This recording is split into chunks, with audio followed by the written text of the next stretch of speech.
Today on Southern Spotlight, examining how technology is reshaping student life, getting insight on what the rise of AI and anonymous apps mean for Southern students and campus culture.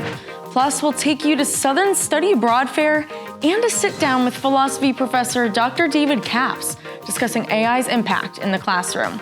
All that and more coming up on Southern Spotlight.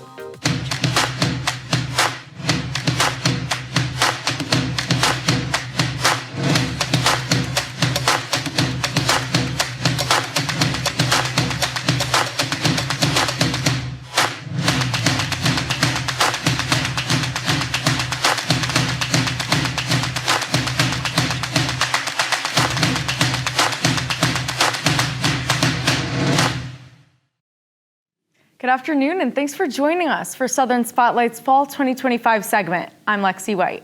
Recently, we've been seeing an increase in the use of technology across campus, and one club is trying to make sure old-time fun can still be had. For students interested in chess, you can put your skills to the test because the chess club is actively seeking new members. To try and get their numbers up, the group hosted a chess competition, giving the Southern community a chance to practice their craft and showcase their abilities. Club members are encouraging all people, regardless of how good they may or may not be, to make their way to the Student Center ballroom and join others interested in the same hobby. Yeah, I'm super excited. I think it'll be good. It should, I've been to tons of tournaments, so I think I know what I'm doing, hopefully. I just felt like it would be a really good thing for Southern to have. Now that we've heard from those keeping up with low-tech hobbies, it's time to dive into the effects of social media and how it's impacting people on campus, highlighting how these platforms are shaping academics and personal lives. Here's Spotlight reporters Gabby Meggie and Nelson Roman. How do you think social media impacts the way people form and maintain relationships? I definitely feel like social media either brings people together or isolate others. You can run into misleading information, and overall it can be bad for your productivity. I went to dorm events, and a lot of that is through social media, going on my feed and seeing something and then going to it. Media lets me connect to people all over the world, that I can actually use it to improve my productivity because I can find out all sorts of really interesting books and movies and things that we can add to our collections here in the library. Tucked away in Earl Hall is the Digital Production Facility, a place for students to use all the editing software Southern has to offer. Some of these platforms having artificial intelligence tools. Here's what Professor Jay Forsyth had to say on the rise of AI. I'm not fearful for my students in communication, media, and screen studies, or anyone in the art, as long as we as instructors find ways to really educate our students on mindful use of AI-generated, tools. Students can certainly take advantage of AI-generated tools, AI tools of the like, to help streamline the process, to increase productivity, to really work towards efficiency. With Southern communication majors utilizing Adobe editing software, they're on the front lines of new and improved AI products. Adobe said they're seeing tremendous growth in AI use within the past year, up to a 53% increase with their programs. And while many students are enjoying activities across campus, others are interested in learning about experiences beyond Southern. Folks made their way to the Student Center ballroom for the Study Abroad Fair, a chance to gain insight about learning across the globe. Students could spend a semester in Peru, Spain, South Africa, Tuscany, Italy, and even Chile. Faculty members helping to run these trips gave students all the information they may need, such as pricing and which courses are being offered. There are even scholarship opportunities available for those eager to see what life is like in a different culture. Seeing all the people being interested, all the students coming through here, studying abroad, wanting to study abroad, learning from past participants and professors that are here, that are running this faculty-led programs, it makes me very happy. Organizers also provided some signature dishes from the places students could head to, giving them a taste of what their semester abroad would entail. Digital programs like Yik Yak and the T app are becoming more popular among Southern students. Both allow users to post anonymously within the community. Because people can remain unknown, users are able to say whatever they want without the fear of being called out. Students say they're seeing posts ranging from honest confessions to harsh personal attacks. And without accountability, rumors and lies can be shared, harming those who don't even have an account.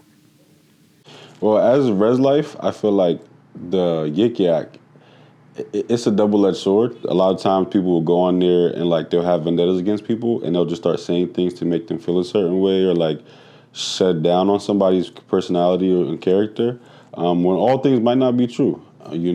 Some people it's helped, they give them the green flags, they help them out a little bit, but I've seen more hurt than good. Psychologists call it the online disinhibition effect. When hiding behind an unnamed profile removes social consequences, people feel free to express thoughts they would normally hold back.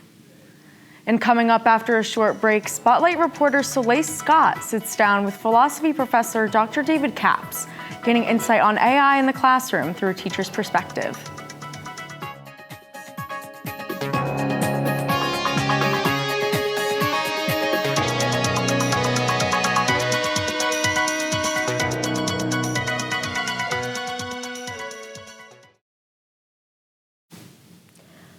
Welcome back to Southern Spotlight. I'm Soleil Scott, and joining me today is Adjunct Professor of Philosophy, Dr. David Capps.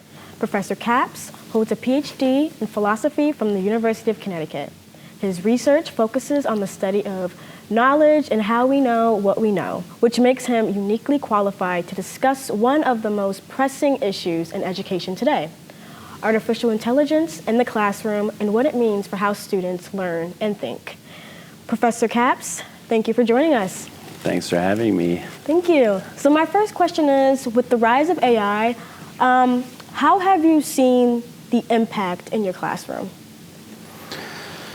Well, I have seen some students who use it in the wrong way.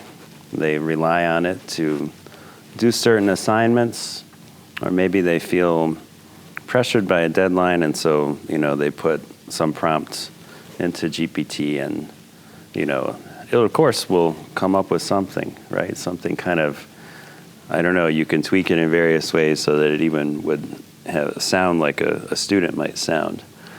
But usually the students who have used it in this kind of improper way also aren't cautious enough to try to cover their tracks. So you still see the generic language, you see, the bullet points. I've had other students who have used it in what I think is a productive way, where they try to anticipate test questions. So they might feed some content from one of their classes into it, and then it'll come up with a quiz, and it can explain concepts at varying levels of difficulty, so you might be taking a philosophy class or something, and maybe we're reading some difficult section of Kant's groundwork for the metaphysics of morals, and the language is very difficult. And you could ask it, can you explain this to me at the graduate level, right? Or can you explain this to me at advanced undergraduate level? So I feel like in that sense, it can actually be kind of helpful for helping sort of massage that communication difficulty that sometimes you find with professors. The professor has his way of their way of carrying on, very formal level of discourse. It doesn't really sound like the student. So I think that could be useful. Yeah.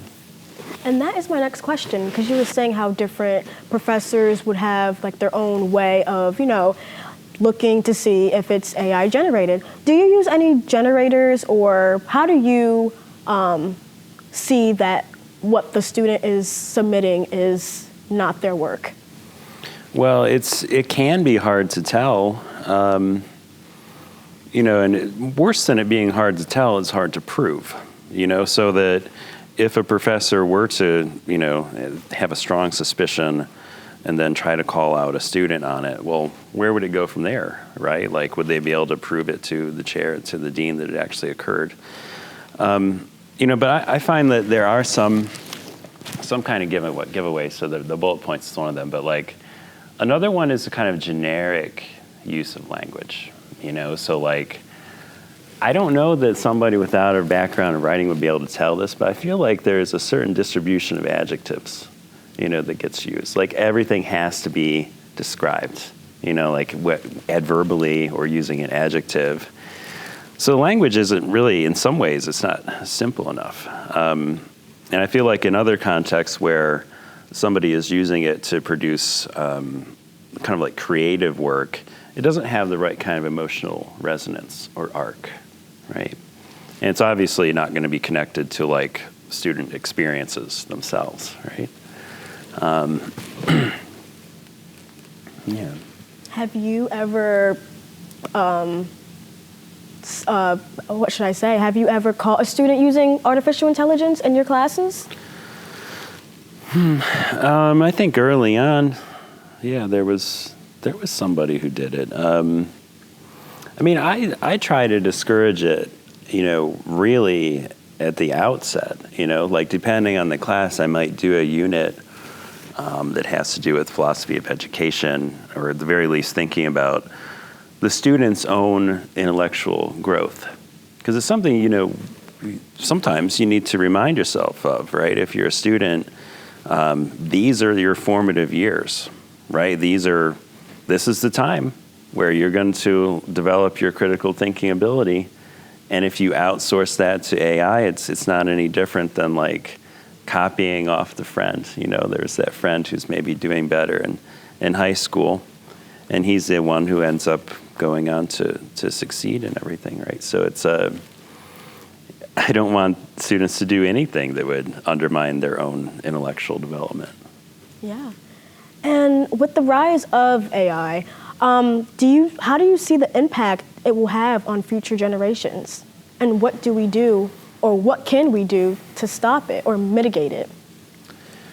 Well, I feel like the broad sentiment is that the floodgates are already open.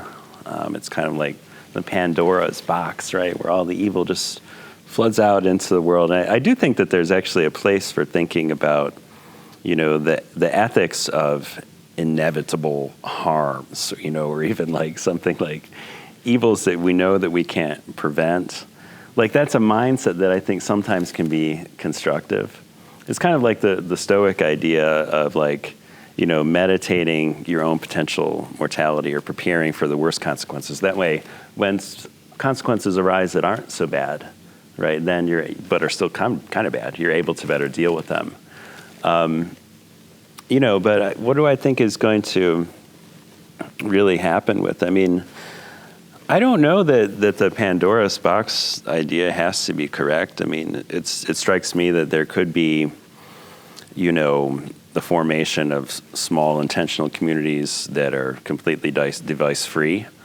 And it's kind of important, I think, to think about the ethics of AI like holistically, right? So like, ideally people would use this tool constructively, but how do they use it constructively if they haven't developed the idea to think critically? And how can they develop the ability to think critically and deeply about a topic if they're constantly distracted by their phones? Yeah. And another question I have for you is, how long have you worked at Southern? And in those time frame, or in that time frame, how has AI really impacted over your course of being a teacher? Well, I guess I started in 2020. It was during the pandemic. I taught the Death and the Meaning of Life course, which I think should be retitled just Life and Death, because that's what the students call it. So during that time, I didn't see any evidence of using AI. And of course, as you get these models of GPT are getting better and better, so they're going to become more and more indistinguishable, I think, from student work. But I think that there's definitely a relationship between like a student's creative work and their use of AI. And it's very straightforward. Like the students, I try in my classes to have a lot of creative activity. And the students who are bolder, they're making harder choices. They're writing about struggles. They're doing something completely outside the box. Well, they're the ones that aren't using AI. You know, AI can come up with something, but it's incredibly generic. Yes, and thank you so much for being here, Professor. That's all for this week's edition of Southern Spotlight. Have a great rest of your day, and we will see you next time. Okay.